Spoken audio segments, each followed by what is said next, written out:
editor of Vertigo Comics, and well, how did you find it here for the first time in Lima? How did you see what does the public look like to you, the readers in general, comic readers here?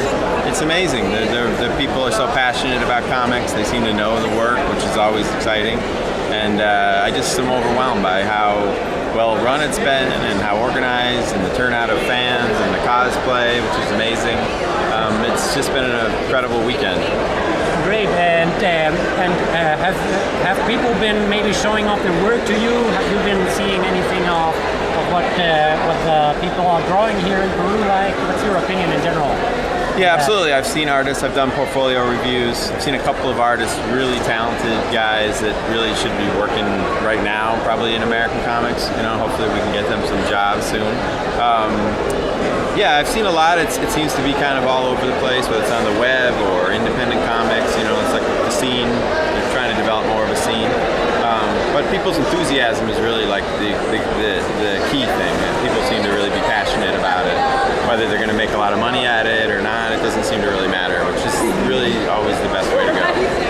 What would you recommend to Peruvian comic writers, comic artists who are trying to start an industry here, because we have pretty much no cultural industry here, and what would your recommendation for that be?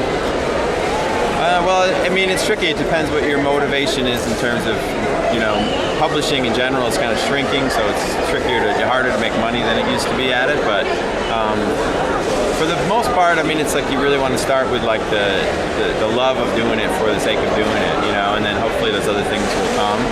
It's got to be sharing as much information with each other as possible, sharing as much influence, traveling outside of this country if you can. I mean, it's a lot easier, a lot better now with like the internet, that you know you can have more contact with people and show your works to people and those things. But really, I mean, comics are a serious job. I mean, you know, it's not that serious, but you know, it's a job. It needs to be treated as like a craft as much as an art, and you know, you need to work hard at it. You have to realize that, you know, all these guys here on these panels, Eduardo Riso or Ariel Vetti, and they've spent hours and hours and years and years and years sitting alone in like a room drawing comics, you know, to get to where they are. So it's all like a baby steps to get, you know, to reach the top of that mountain, so to speak.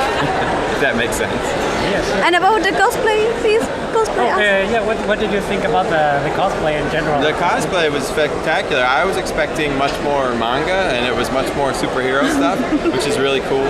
A lot of the shows I've been to, particularly in Italy, it's all manga. There's maybe one Spider-Man floating around. But this was great. The acrobatics, the girls, it's like the best looking Wonder Woman I think I've seen in any show. So that's good. You know, sometimes those are a little scary.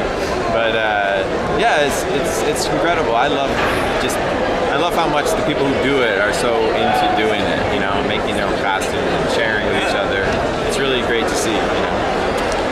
Thanks a lot. Absolutely, thank you. Great to meet you. Fantastic costume, thank you. Thank you. Ciao.